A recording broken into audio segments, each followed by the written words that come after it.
$1 if you guess what I'm about to sing. Snowlands on top. No, but that's a good call. Oh. Are you coming to the tree? We are an unusual couple, you know.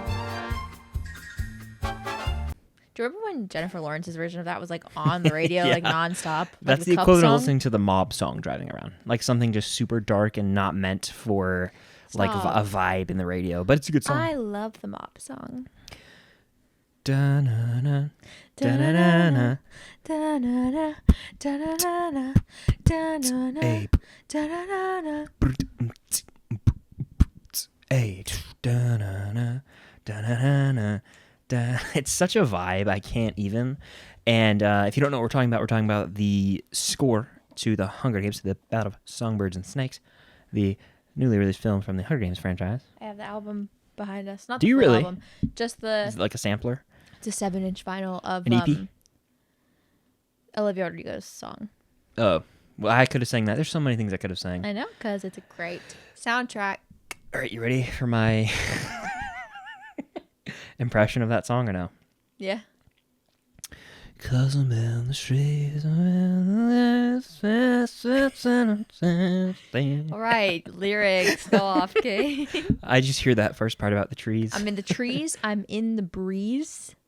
Something about never bring me down. My footprints on the sand or something like that. You see my face in every place, but you can't catch me now. Dude, the song fucks. Like if you read the lyrics, That was good. you'd be like, that was good. okay, Olivia Rodrigo, 8. It would make you want to listen to Olivia Rodrigo music. That was good. Like she cooked. Well, I had the pleasure of hearing one of her songs in the movie theaters today. Really? Yeah, I Which saw one? Do you Thanksgiving, and I got to see the trailer for the upcoming rom-com with Glenn Powell and Sydney Sweeney. know? And so I got to hear, "Fuck it, it's fine. Yes, I know what about how Yes, it's I up." know that he's my ex, but can't two people reconnect? I don't know any of the words to her songs, I don't think. Yes, you probably do. That's funny. You know driver's license? Yeah, that's the one about like... Red lights, stop Oh, yeah. signs, I still see your face. Yeah, You know? and then out of nowhere, it's like, "I still fucking love you. Babe." I think... I have no clue if that's Maybe. the song. You know the song where it's like, you know the song "Good for You"? I'm pretty sure if I played it for you. Yeah, I do. You know, bloodsucker, fame fucker. I don't want to cuss anymore, so I'm gonna... Please don't. Vampire. Ooh. We've cussed too... We've reached our cuss limit for this episode. Says the man who voluntarily said cunt like 2 podcasts ago. Wow. We're going there. All right. I'm hungry because it's Thanksgiving week. Oh, yeah. Oh, can we be sappy for a second? Sure. We're thankful for you guys for listening to our podcast. We Oh, really I had no clue what appreciate she was it. about to say. I had What? no... What Well, are you thankful for? Huh. Oh, also, happy Thanksgiving only to the Americans. Like, this is so awkward for anybody who does not live in America that listens to this podcast that is not celebrating Thanksgiving this week. Canadians celebrate Thanksgiving, but it's like in October or something. Damn near the summer, I want to say. Any foreigners? We've gotten into a habit of calling British people foreigners lately, just like as an inside joke. But anybody who just doesn't live in America... That was fully a joke. For celebrate Thanksgiving. We still love you and we're thankful for you. What are you thankful for? I'm thankful for a lot of things. I'm thankful for you being in my life, obviously. I'm thankful for a community I've built on Filmstock and here. Aww. I'm thankful for... I want to say something so bad, but I'm not going to. What? I can't. I'm going to try and refrain. What? I'm thankful for... I'm going to save it for the end. I'm thankful for everything. I mean, it's like... It's... I think it's easy just to get caught up, though, in the moment of anything in life and kind of take everything for granted, you know? Mm-hmm. Like, views on a YouTube video or a relationship with a friend or family. I think it's easy to get caught up in, like, something being normal. And so when something disrupts that, it's like, oh, you didn't realize how good you had it. Does that make sense? Mm-hmm. Now, on a non-serious note, I was going to say I'm thankful for my favorite football team being 11-0, about to be 12-0 for the third straight consecutive year. That's what I'm thankful for. Real happy for you about Yeah. that. Because what's I'm happening? thankful for my football team going to a bowl. What's happening Saturday? Guys, so while this week is also Thanksgiving week, we should have worn Georgia Tech stuff. That's fine. While this week is Thanksgiving week, this is also first and foremost for us Hate Week. Now, if you do not know what that is, would you like to explain Hate Week to the non-football? It's so below me. You can explain it though. Okay. So basically, Hate Week is like the last week of regular season college football, and most teams are playing their air quote biggest rivals. So like Ohio State and Michigan are playing each other, right? Yes, you're doing very well. Thank you so much. What's Bonus another points for what example? they call that rivalry. It's kind of stupid. I couldn't. They fucking call care it the less. game. Okay. I think UNC play University of North Carolina plays North Carolina State, stuff like that. And the University of Georgia, Chris's alma mater, if you will, plays Georgia Tech, my alma mater. Institution, our- correct? Yes. Gotta have the that Georgia in there. University of Georgia. The Georgia Institute Pinky of up on the mic. the Georgia Institute Thank you. of Technology. Yeah. But yeah, this is our 7th Hate Week. 2017, 2018, 2019, 2020, 2021, 2022, 2023. That's 7. Yes, ma'am. Technically 6th because 2020 didn't have You're one right. 2020 did not happen. because of COVID. So that year will just be blank forever in the history. But we All could technically we count see 7. is sky for forever. Is my mic on? Yes, unfortunately. We could count 7 if we count 2016. We weren't technically dating, but we were talking. Doesn't count. He doesn't want to count that because that's the last time we Yeah. won. We weren't dating, so why would we count that? That counts in my head. Yeah. But yeah, We're allowed to so have our delusions. on Saturday, Georgia plays Georgia Tech. Very exciting and fun time. Georgia's obviously going to win. Georgia's like the best team in the nation. It's essentially the best team in the nation playing the best public school in the nation. So it's going to be a really fun matchup. In the nation. We're like the fourth best. We're like the fourth best Wow. public school in the nation. Nice. It's true. They filmed the internship there. Y'all have that over at Georgia. They film a lot of stuff there. Yeah. They filmed Ironheart there, a show that'll never come out. No, yeah, that will never see the light of day, but that's cool that they filmed it there. But no, yeah, it's fun. In about 10 years, Georgia Tech will get to a place where we could maybe beat Georgia. But right now, it's not even really close. It's not even really a toss-up. Like, Georgia's going to win that game. Every year, my favorite thing to say is I just hope it's not, like, You hope it'll get any score to 0. Blanked, As long yeah. as we have some sort of points on the board, preferably a touchdown. If it's just a field goal, I'll be upset. As long as we have at least... It's already 7-0. As long as we have at least 7 points on the board, I'm okay. It is 7-0. Georgia Tech is winning right now. I'm not doing a bit. Georgia lets everyone score on them first. When the opponent gets the ball, they march right down and score. Yeah, it's crazy. And I'm content with that. Like, you can ask Kim, when we watch Georgia-Tennessee game, they'll move on from football. No, we can talk about football all we want. Tennessee, first play from scrimmage, run up the middle, 75-yard kinda touchdown. But- and I just was like, I literally said, I'm fine. Georgia Tech's We're going to win the game. We're not 38-10. that good, though. So the odds of us not scoring on you are still there. We're not that Vandy good. scored first on us. I mean, you're going to score probably first on us. God be willing. But yeah, so You'll have that. this isn't the first time we've had a hate week during the podcast, but I think this is the first time we've filmed the podcast like actively during this time of year. I'm thankful for our streak. Yeah. You want guys to talk remember about when Georgia's win streak? Let's talk about this streak. You guys remember when we used to like not be able to post a podcast episode like more than once every 2 months? We're on a streak, I think, from the back half of July to That's now. crazy. Yes, once a week. It's crazy what happens when you're just like not depressed and can Jesus get up and film. Christ. It's true. You're speaking for yourself, Yes. I assume? Yes. Okay. Yeah, we've had a... someone been do the doing numbers. so Let's actually... I'm good. looking it up. We've been doing so good. Ever since I was like finally able to wrap up all my stupid schoolwork stuff. And actually be able to like help with the podcast and edit the podcast and like make clips, even though I'm still working on being good at that. Okay, I promise. I have them made. I just need you to help remind me to post them. It sounds like you should just give me your phone and I'll post them. I just need you to remind me. I can post them. I just need you to remind me. Because, like, sometimes I just get caught up in my days. Yeah, because, well, I appreciate you doing that, but also, like, editing them and not posting them is, like, I don't know. Is it a waste of time is what I'm saying. For you. Like, are you wasting your time? No, because I post them eventually. Okay. Anywho. Sorry. I do appreciate you doing that. Uh-huh. I do. Uh-huh. I would do it. If you told me to do it right now, I would do it. I know, but mine are Fit it better. into my schedule. Okay, then post them. I know. So the people can actually see them. Hey, you're being ableist right now. I just have ADHD, okay? Or I love you. I'm not gonna get in trouble. It's fine. Yeah, this is going on the internet. You can't say any messed up stuff. It's Thanksgiving week, meaning. Wait, I didn't get to say what I'm thankful for. Please. Thankful for you. Thankful for family and friends. Special shout out to all my online friends, my best friends in the whole wide world.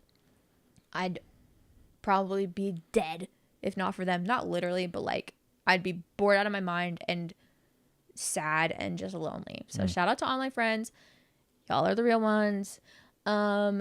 Thankful that we have people listening to this podcast right now. Y'all are pretty cool.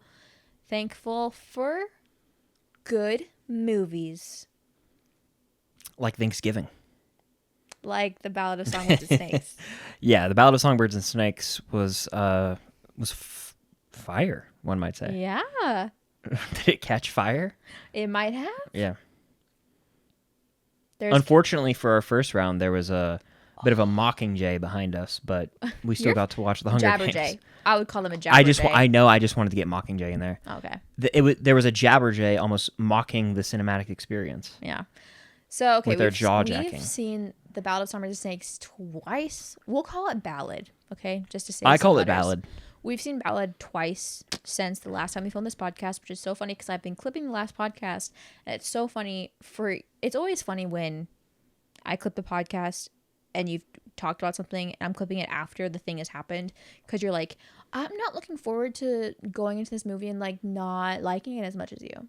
And you having to be like, well, you didn't like it because of this reason. I said the potential of that happening. Yeah, same difference. And it's funny because he really enjoyed it. I did. Which is good. And I'm glad I did. Now, the first time I saw the film, we haven't told the story on here, have we? No, we have not. Should we? Yeah. Yeah, probably should. So, okay. Multiple outstanding. Here's what happened. The scum of humanity, the worst on this planet, were sitting right behind us in the theater, and unspeakable things could happen to them, and I go. Okay. So basically, first of all, the theater that we went to was like not a regular like AMC or Regal theater. It was a really small theater. It was, so dare I say, an art house really theater. Claustrophobic. Yes. Really claustrophobic. And then the people behind us were talking Fuck 'em. literally the entire movie, like giving a running commentary on the movie, like I mean, when someone dies, like, oh damn, they got and it's like, hey. well, like, it was not just like the big moments. It was really inappropriate moments to speak out. It was lack of media literacy, like moments that aren't supposed to be like funny, like someone will get shot in the movie and they'll be like cheering, and it's just like completely inappropriate. At the end of the movie, they're like, I'm lost, I'm confused. Yeah, one of the people was like, yeah, I wonder the fuck why. I literally want to turn around and say, maybe if you didn't fucking talk the whole time, you would comprehend what you saw on the screen. Thank you for fucking up this experience for everyone in here, and shout out to the guy over there who is dying of tuberculosis. Yeah, okay. The second thing was that there was a guy to our upper right who literally, and this sounds like I'm being dramatic, I'm not being hyperbolic at all, coughing the entire time. Straight up. Honestly, for everyone's sake, including yours, mine, and the people watching, I wouldn't even try to emulate it. Just imagine the worst.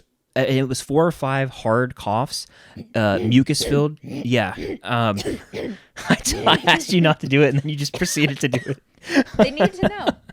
It's that triggered me a little. Like that's how accurate it was to what. And this theater also, this is not the kind of theater where like there's walkways down into sort of the exit, you know, like yeah. you walk in and then you walk in, like the door is at the back of this theater. It's not auditorium style, so there were heads poking up over the seats in front of us. And when you open the door, say people get up to walk out, light would shines come on the back of the heads and on the screen. It was the worst theatrical experience I've ever had. I've come to that conclusion. Back to the guy that was coughing, though. When I say he was coughing the whole time, I'm being very, very, very literal. Like, she's not exaggerating at all. maybe was quiet at most for 5 minutes. And I was like, he's gonna die. I don't understand how anybody around him was like not more concerned about his well-being. I was like, there's a joke in Ballad where Lucky Flickerman calls one of the tributes Who Won't Stop Coughing tuberculosis on legs, and that could not have been a more accurate description for that man. I was so worried for him. We thought he was gonna drop dead in the theater. It was crazy. Don't smoke. That's all I have to say. Like, that has to be from smoking, right? There's or no they were reason. just deathly ill and didn't care about anyone else. And that's probably what I'm going to go with, is that they were just such an idiot and didn't care about anyone else's well-being or health that they went in sick. So fortunately, we haven't gotten sick. It's been about a week now. It was just crazy. Horrible manners. That plus the in that people theater. behind us talking 24/7. So claustrophobic and crowded. It just wasn't a good theater experience. It was the worst I've ever had, and I'm not saying that lightly. I've had some bad ones. This is the worst I've ever had. Like, Chris felt, and I agree, like, he obviously, because he does YouTube, he wants to review the film. He was like, I literally can't review this until I go and see it a second time in a good theater. Like, No. I can't. And I was like, that's literally fair. I read the book and I feel the same way. Like, I feel like I didn't even get a full first theatrical experience, and I knew everything that was about to fucking happen. Like, it was, to me, like, if I was alone, I would have left. Yeah. You were so insistent on staying, and I was like, that's fine. I would have rather just walked up, probably like about 10 minutes into the movie, and said, fuck you. I literally would have said, fuck you, and walked out. I wouldn't have done that, but I wanted to. But I literally would have said, I would have whispered and said, hey, thank you guys for being so incredibly rude and ruining this for me. Have a great night. I would have turned around and asked them to be quiet at the beginning of the movie, but I didn't want you to be upset with me. What world do we live in? Like, and I don't care who you are. You can't defend that behavior. No, it's really, really rude. It's That's the one thing. It's a post-pandemic Like, world. Like, I people got hate- rude after the pandemic. They did. I hate when people go on their phone. That's like also just like a big no-no in the movie theater. But I'd rather have someone be on their phone and quietly just have the annoying screen, glare, than someone talking incessantly the entire movie. I agree. They should have had their pictures taken and sent to Thumbprints every taken. theater in the world and not been allowed in. I'm serious about that. Yeah, it was really If you're going to bad. go, and I heard one of them saying they're going to the Thanksgiving screening. I heard one of them say, now let me actually give you guys some backstory. So this is the kind of screening where I am thankful that I am able to be invited to early screenings for the press so that I can review films early on my YouTube channel. And I was invited to one of those. Now, some of those are exclusively press screenings where it's just people who get invited to review the movies early for their outlets. For me, it's Film Stocked. These people, let's just say there's the press section, and then there's a general section where people can go online and try and, download a free ticket just for word of mouth, pretty much. That's why, promotional groups. And this was one of those event screenings, they call them, where there's a press section and then there's a general section.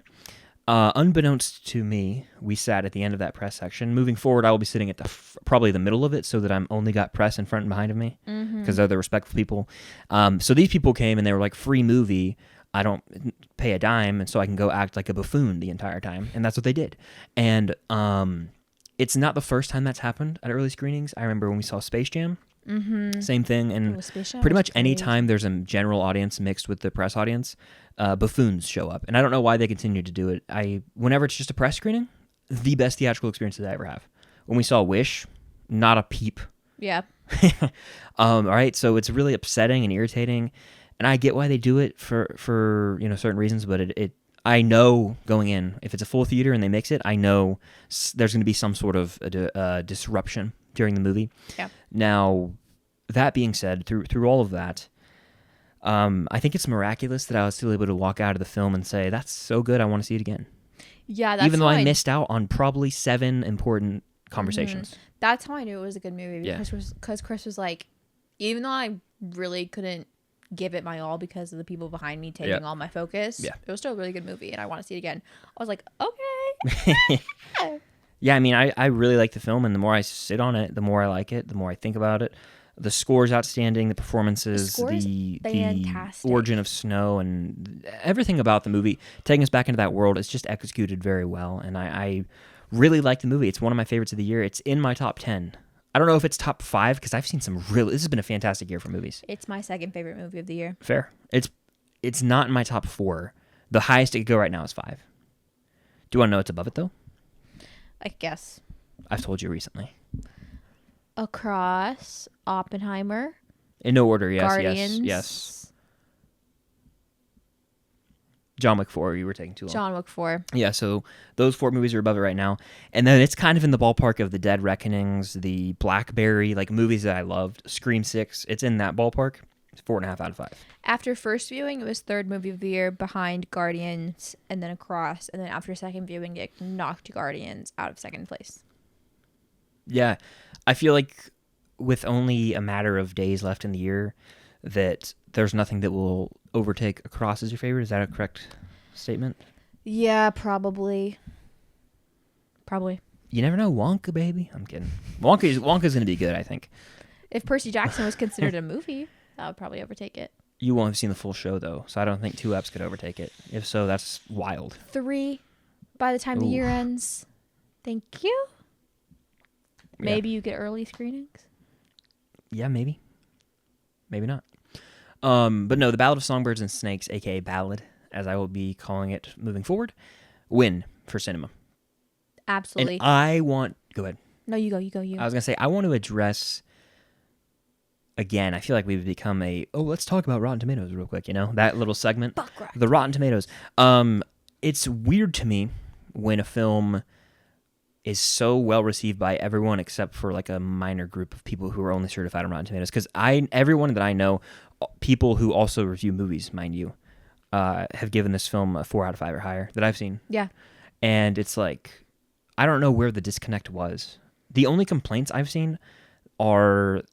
the movie's too long, the movie doesn't have a strong of a third act, and the movie has a rushed ending, which I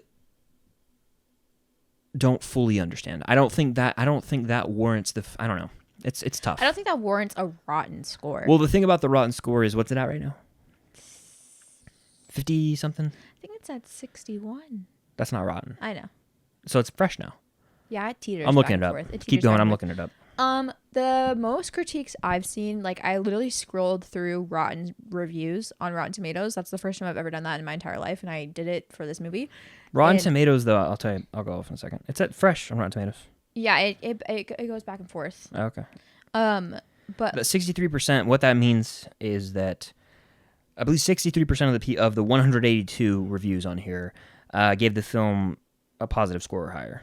Yeah, and it's like most of the reviews I've seen are either complaining about the runtime being too long or complaining about too much singing, which are two just insane things to critique. People that are also critiquing like the third act being like the ending being rushed kind of just don't get it, I think, because it's supposed to feel like that. That's like the whole point. You feel that way when you read the book. When you read the book for the first time and you get to the ending, you're kind of like, what the fuck just happened? You have to go back and read like the last 10 pages again. And then you're still confused. You're like, what is going on? What just happened? It's supposed to be confusing and it's supposed to be fast because it's supposed to show how quickly Snow spirals. It happens in the blink of a fucking eye. And that's what's crazy about it. Yeah, so I don't really get the overwhelming critique about that. I do think that the third act of the movie is the most different in terms of like the first two flow directly into each other, and then the third is like a bit of a departure from the movie we'd been watching. Do you agree? It is. It's a departure. There's no denying that. It's a departure from the movie we'd been watching, where it's like a change of pace, literally. And Snow is in this new phase of life, and so it's definitely like we were cruising, and then we hit like 80 miles an hour at the end of Act 2 with, I don't want to spoil the movie, but with a certain thing happening, and then it's like, Book's boom. been out for like many years. It's like, then we're on the decline. But then to me, and this is where I disagree with some of the negative reviews, is like, they'll say it doesn't end well, it ends rushed. Like, from the moment we go out to that cabin, it's like, yeah. and then it literally ends with a shot and score that I still have chills thinking about. So Yeah. I don't get a lot of the critiques, but also I want to make this a different conversation. I don't give a fuck about Rotten Tomato scores, really. It's fun to talk about, and I get we kind of have to as a society acknowledge them, but I also think that it's annoying to me how everyone is always up in arms about them, positive or negative, and it's just like, I don't really care. It shouldn't. There's 182 reviews of the movie on there.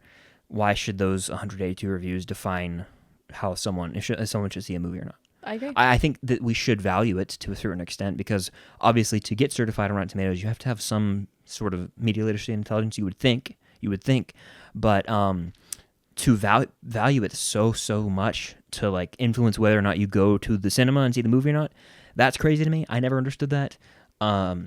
It also doesn't determine whether or not the movie itself is good. Like, yeah, just because it's got a bad Rotten Tomatoes score, like, I think the audience score is in the 90s. yeah, it's at 91. Yeah, so That's crazy. And it has like over 500 reviews. yeah, and also there's other.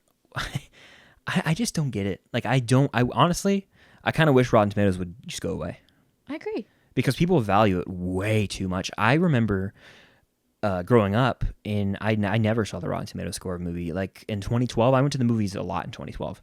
The Avengers, The Dark Knight Rises, and I would like see them after I saw the movie, but I didn't like.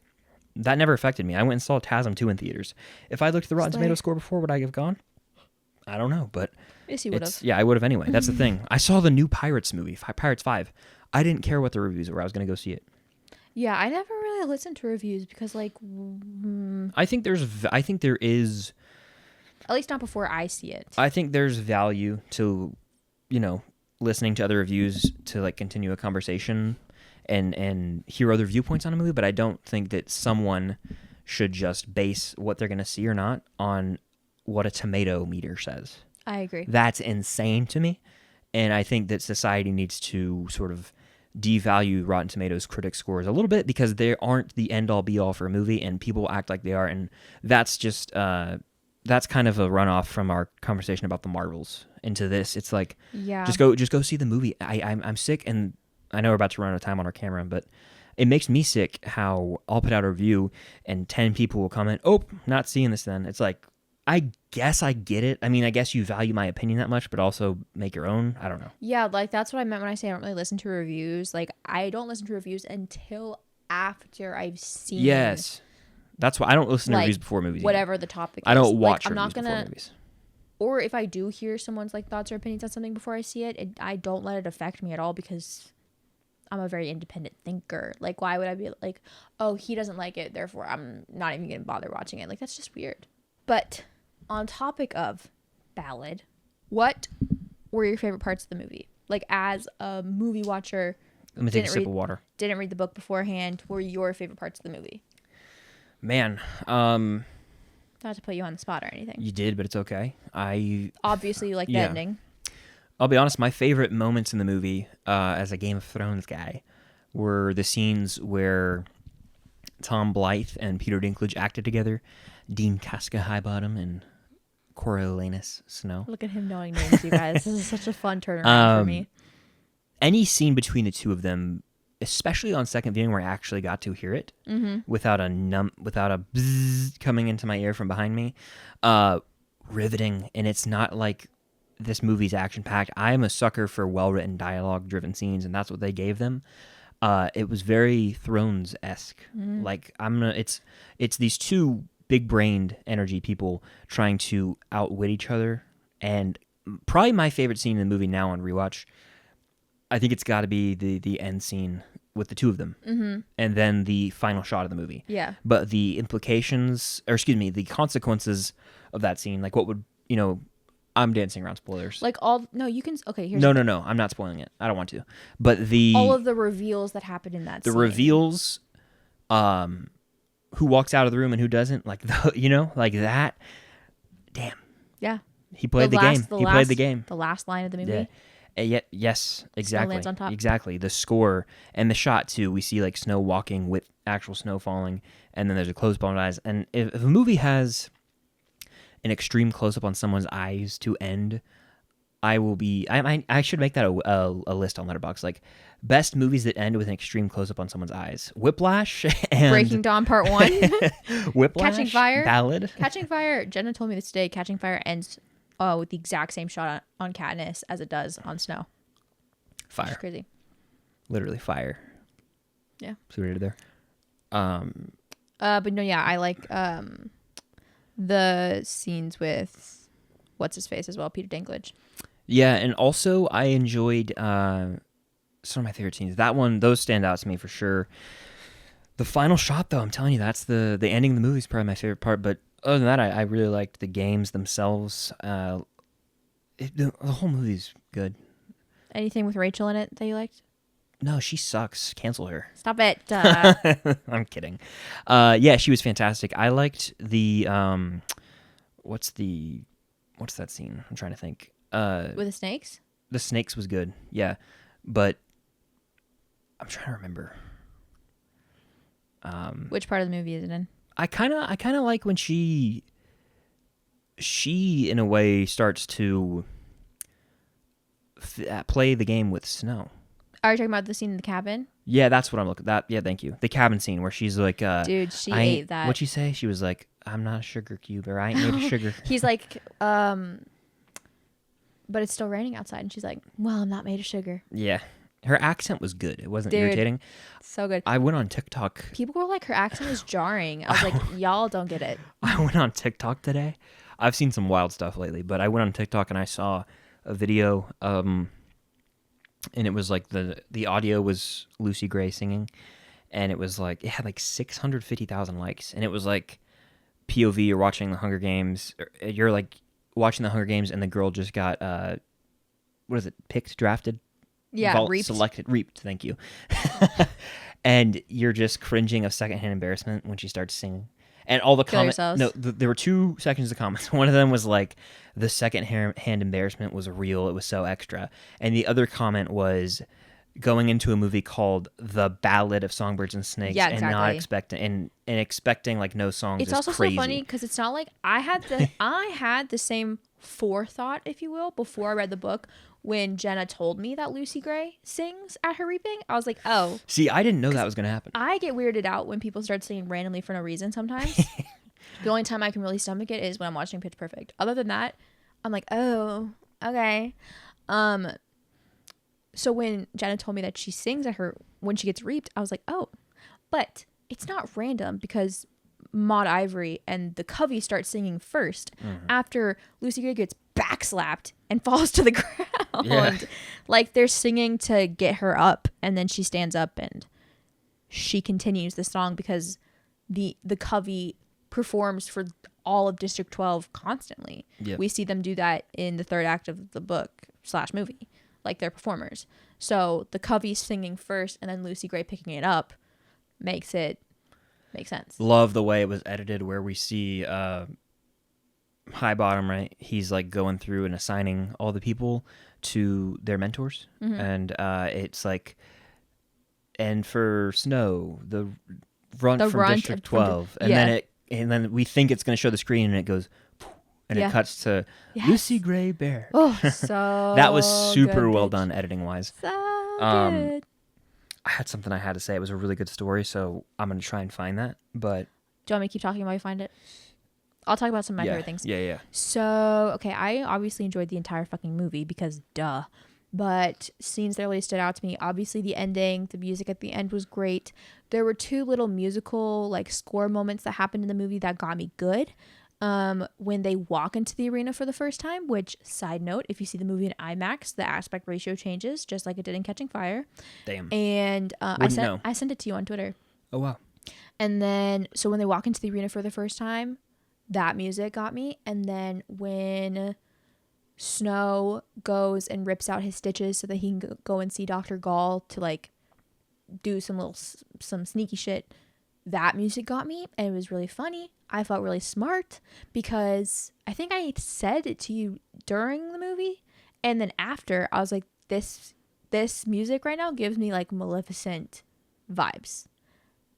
I get out of the movie and I go to look at the score of the film, and turns out the same guy who did Ballad is also the same guy who scored Maleficent. Big brain, people. I have the biggest brain you've ever seen. James Newton Howard Love of him. Atlantis, the Lost Empire, and Dinosaur fame. Love him. Yeah. Love him. I said he needs to get a nice big fat kiss on the forehead for the score for Ballad. It's beautiful. I concur. He was a shining light in the film. Behind Did you remember what you were trying to think of? No, and it's bothering me, but we'll get through it. I also really liked the scene at the end of the games with Lucy Gray and all the snakes, and she's singing "The Old There Before," which is the name of the song she sings. Really beautiful scene, very powerful performance from Rachel Zegler. Like, kind of had me gagged. I'm not gonna lie to you.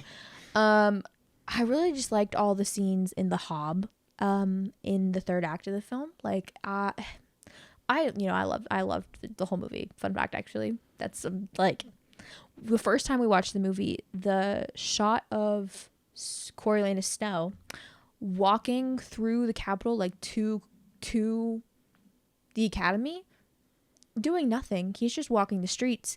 But seeing him walk and the score that was playing, I started crying. I was like, this is really embarrassing. Why am I crying right now? Nothing's happened yet. Score was elite. You're either elite or you're not. This one was elite. Best score moment, though, was when... And the movie for me. Oh, really? Yeah. Well, then, second best was when there's a moment between Snow and Lucy Gray where Lucy Gray says the word Katniss. She's talking about swamp potato. And she's like, they're called swamp potato, but I think Katniss has a better ring to it. And then in the background, you hear Katniss's little theme song play. Mm-hmm. And it's like, ah! Yeah. Great moment. Great moment. Yes. The music in this film was outstanding. And honestly... Costumes were great, too. Yeah, everything about this movie was damn good. I want Oscars across the board. I think it'll get nominated for a good bit. You know what's crazy that I feel like no one really talks about enough is how insane the supporting cast of Hunger Games movies are. Like, stop it. It's literally not funny. Please do not laugh. What's his name? Help. Woody Harrelson. Thank you. Keep listing off actors. You're better at it than me. Stanley Tucci. Yes. Donald Sutherland. Who's the guy that plays Dobby? Toby Jones. He's in it. Yeah. What's his character's name? I always forget. Couldn't tell you for money. It's Caesar Flickerman, but he's the dude right by him, and I used to know his name.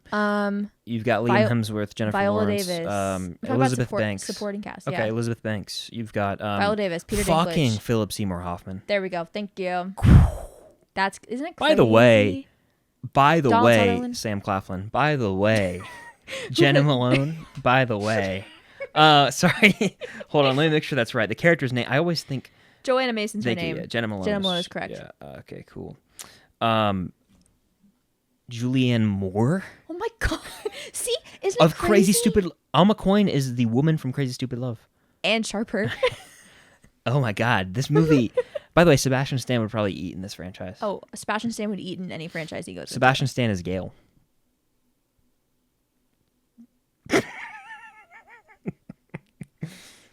Think about it. Is or as? As Sebastian Stan as Gale. I would rather not see that. Okay. That's all I'm saying. Philip Seymour Hoffman is unquestionably the best actor in this franchise, and like that's not up for debate. I think Jennifer Lawrence, I love her. I love everyone they brought in. Philip Seymour Hoffman, rest in peace. There's an argument to be made, pound for pound, he's the best actor of all time. Yeah. Like the best. I could see that argument easily. Come on. Any movie that I've seen him in, it's like, yeah. He's the best actor, arguably of all time. Yeah. But no, Boogie Nights, Magnolia, The Master. I could go on and on. The supporting cast for Hunger Games movies across the board, ridiculous. Isn't that crazy? All those actors you just mentioned. I just remember. Don't you love that feeling when you remember something you were thinking of? Did you remember what you were trying to think of? I did, and it's super stupid, but I like it. Yeah. But it's not stupid. So I'm not going to lose it. Pirates of the Caribbean 3 at World's End, okay? The opening of Ballad, specifically the Lucy Gray's intro, when everyone starts singing, to me, very, very reminiscent of the opening of Pirates 3, which is where all the pirates are being hanged, and they start singing their song where it's like, never say we die. and then they all start singing it, and it goes to the intro. Like that triumphant moment where it's like, screw it, we're sticking to the man. It's very similar to me. That was the point I wanted to make. Pirates 3 at World's End, for those who know, you know. Very similar. I like when crowds sing out. It's almost Les Miséen. People saying that's cringe, as if Lucy Gray in her southern accent being like, "You can kiss my ass," isn't so funny. It's like, I mean, I've seen people behave like that in the state of Georgia before. Take my pass. Yeah. I hate country I music. stopped drinking when I was 12, y'all. Just to clear the pipes. She's so funny. Just to clear the pipes, y'all. She's so funny. Also, speaking of humor in this movie, who's the guy who plays Lucky Flickerman? His name is Jason Schwartzman. Another great supporting cast member. Yeah. Lucky Flickerman had a way bigger role in the movie than he does in the book, and I'm really glad he did, because that bitch was funny. He was the comedic relief of the film, and he excelled at it. Cracking jokes left and right. He excelled at that. Yes. Look, the movie's good, and I recommend seeing it. And I think word of mouth will do it well. Yeah. It had $100 million budget roughly, and it made 99 worldwide. It's gonna make money, I think. It's gonna have long legs. I think it'll win the Thanksgiving week. It's the number one movie in the world right now. They say that for every movie. No, Yeah. but this one they mean it. Okay. I mean it for this one. Okay. Whatever helps you sleep at night. They said the same thing for The Flash, I'm pretty sure. So Oh, bullshit. they say it it's just a marketing ploy, and I'm pretty sure they say that when a movie opens like domestic, the biggest. I don't know. It doesn't matter. Anyway, Ballad's good. One of the best movies of the year. With it being Thanksgiving week, Yes. I wanted to talk about the best Thanksgiving food. Mac and cheese. I'm not a turkey person or am I a ham person. The thing about the mac and cheese answer that's fine is like mac and cheese isn't something you only really have on Thanksgiving. It is for me. You only eat it on Thanksgiving? Oh, no, sorry. I didn't understand what you were saying. Well, so here's what I was trying to say if that came out wrong. Something like turkey, you only really eat turkey in that way on Thanksgiving. Give me some just Thanksgiving's food and I'll tell you if I eat any of them, 'cause I'm a picky mac and eater. cheese is in my top 5. I'm not coming at you. I'm saying, Mac and obviously you cheese. can have that answer. It's just like there are some in mind that are like treats I think of Thanksgiving when I get them. Mac and cheese, bread. Mac and cheese, bread, water. Listen, Chris's mom makes these things called green bean bundles, and you guys, they're my favorite food on this planet Earth. It's bundles of green beans wrapped in bacon and covered in like a sort of honey A glaze, if you will. glaze. And oh my God, it's my favorite thing. It's that delectable. That she makes. One year she decided not to make them, and it broke my heart. I did. Yeah. And now she makes them because I made a bit. My heart, and going Now- down a path I can't follow. I made a big deal out of it, so now she makes them every year. Yeah, she raised some hoopla. But I'd say Cam. Because she got rid of them to make sweet potatoes. Cam, those are 3, correct? Yeah. Okay, Cam. I'm gonna say, Cam, that I unashamedly love deviled eggs. I could eat if you put 24 deviled eggs in front of me right now, they're gone in a minute. God. I have to control myself because other people have to have them too. That's crazy. Deviled eggs, down the hatch. Shoe peg corn casserole, I which already for know those what who you're don't saying know, right now. it's probably green bean casserole, what you call it, right? It's basically a casserole dish, and it has some green beans, some corn. On top, it's got Ritz crackers, and it's consists. I think there's like cream of onion soup or cream of mushroom soup, and it's a casserole. Mother, it's good. Macaroni, my mom's homemade specifically. I like my mom's mac and cheese. Her mom's too. homemade too is good. It's like a 1-2 punch. Mm-hmm. Those, big ham guy. Love turkey. Deep fry that, which is what we do, or put in the oven. Ham, when cooked right and it's just tender, you get a fat piece of ham, you get some fat on the edge. I'm watering at the mouth thinking about it. I can't speak. Are you someone who likes to eat cranberries? Yep, but not. I eat both. Our families do it differently. I like that old school out at the can stuff. Ocean spray, I think it is. It looks like something you would feed a dog. Except it's like purple. Slap me a piece of that on there. I'm cutting that up and putting it in there. I'll go some mashed potatoes. I'll go I don't like some mashed bread. potatoes. I'll go green bean bundle. I might even throw some Brussels sprouts in there if one of them makes it. I'm not a huge dressing guy. Some people call it stuffing. Down south, a lot of us call it dressing. I only say stuffing. I call it dressing. Dressing is what you put on a salad. I know, but it's what my family called it growing up, and so I call it dressing. Okay. It's also like stuffing you put inside a turkey. I don't know. Anyway, I know what you're referring to. It's the same thing. It's fine. I don't really go for it. Are you shaking because you don't want to talk about this anymore? No. Okay. So that's a great spread right there, right? Then, dessert. I'm making my Biscoff cookie pie this year. Apple pie. Warm. Scoop I'm of not a vanilla fan ice of cream. Fruit pies. Apple pie is the greatest dessert in actually- Thanksgiving history. This is going to be the first Thanksgiving year that I think I get to eat pie because I'm going to be able to eat mine.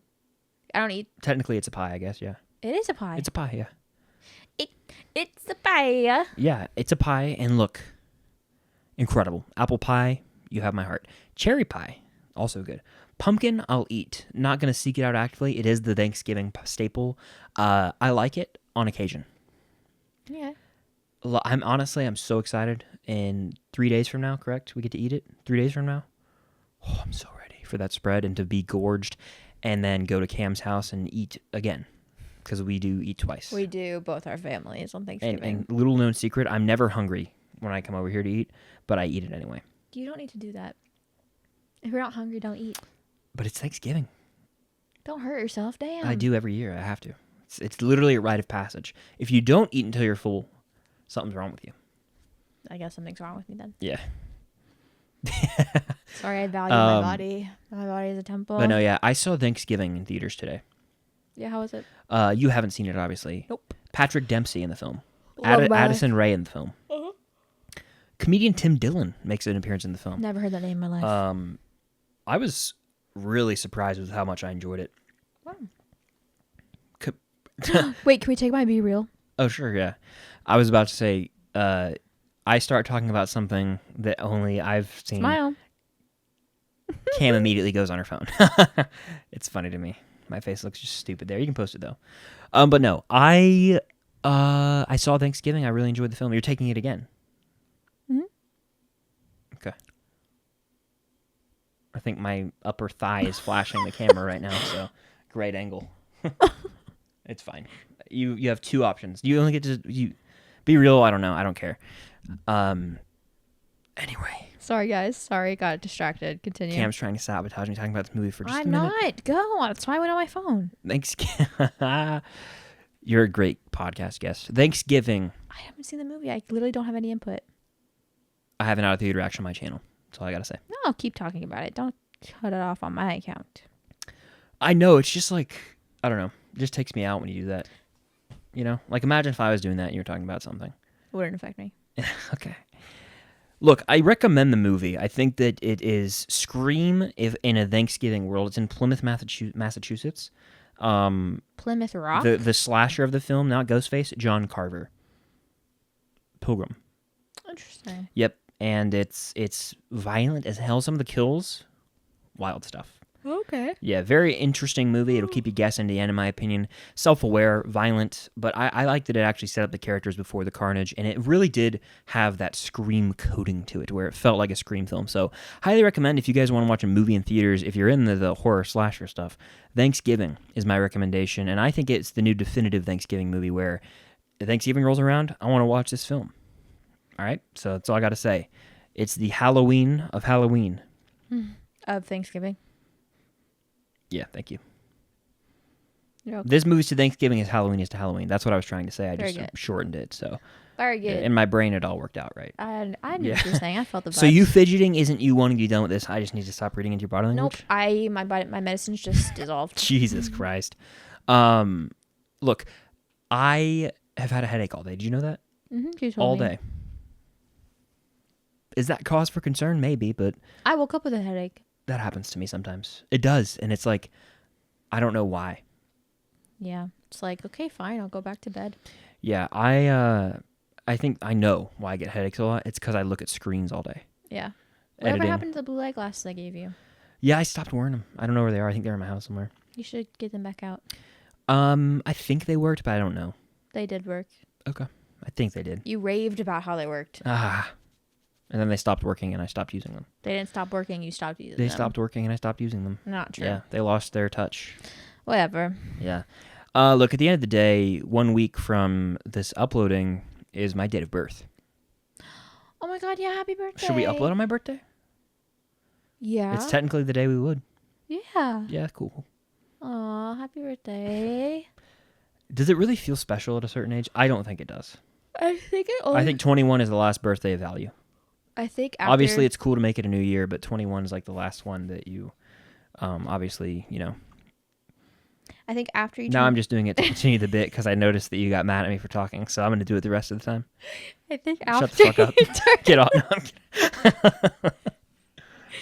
I think after you turn 21, it only feels like a special birthday every 5 and 0 number. It's supposed to be fun. So Turning 21. 25, 30, 35, 40, every 5 years feels like at least some sort of significant landmark. Every 5 year, once you get 25 is what you're saying. Yeah. Yeah.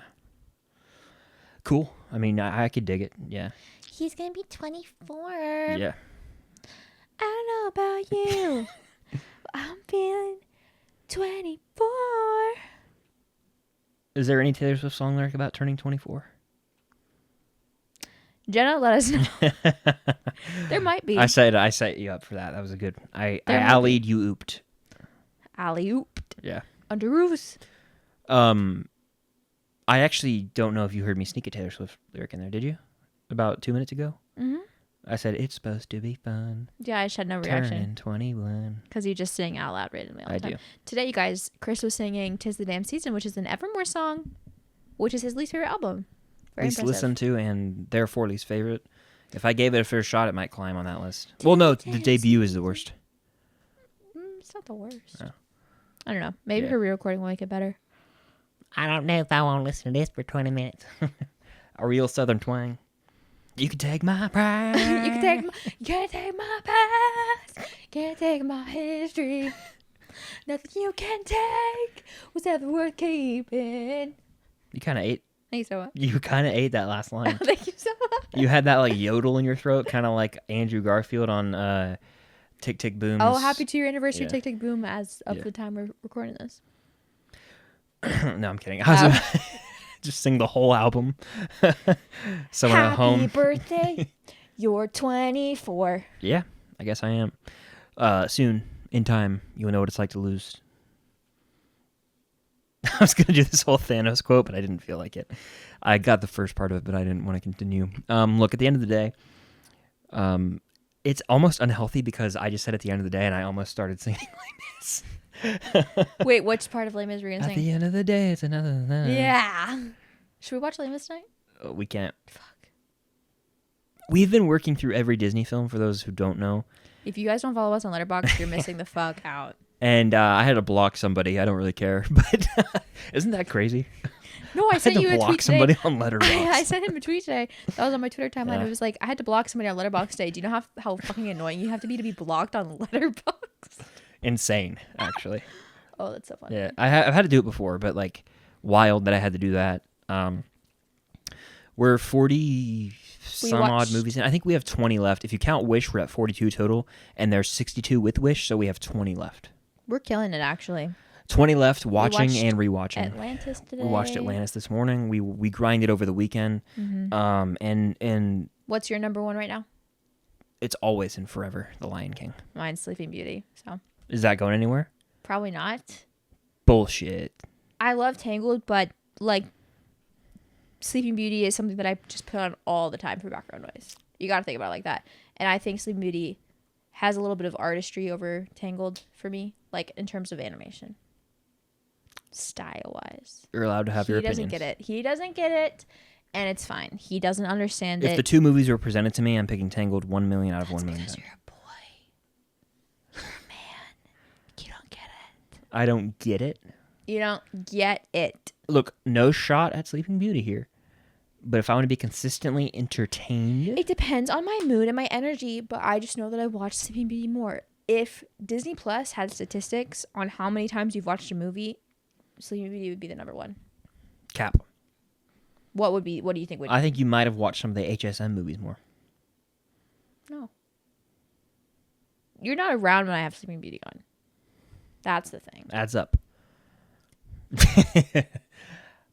I gave Sleeping Beauty 4 out of 5 stars. It's 5 out of 5 for me.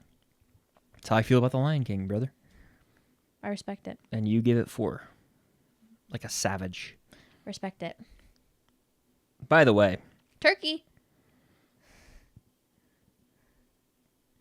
Happy Thanksgiving. Happy thanks for giving. I think that's it. I think that about does it for this. Yep. About does it for this. The next time that an episode drops, I'll be 24. Crazy. Yeah. Crazy times. Crazy times. Yeah. Pretty wild. You want to wrap this up? Because I don't know what else to say. I was All waiting for right. you. All right, gang. All right, everybody. Sing along with me. You know the drill. Make sure you are subscribed to this YouTube channel. If you're watching on YouTube, make sure you like this video. If you're listening on Spotify, make sure you leave us a very nice and sweet and positive review. Make sure you follow us on our Instagram and TikTok at The Unusual Couple Podcast. I'm pretty sure those are our ats. If not, it's a variation of something like that. Comment down below. First of all, if you are even American and are celebrating Thanksgiving this week. If you are, tell us your favorite Thanksgiving food. And if you're not American, tell us your favorite food in general. I don't really care. Did I hit everything? That's about, yeah, you're good. Slayed. All right. It's like listing off, you know how when you get to the end of like medicine ads and it's just somebody listing off something really fast, like all the side effects? That's how it is. Give it what's going on. All right. So that does it for this podcast episode. So until next time, stay unusual. Da-na-na, da-na-na, da-na-na, da-na-na.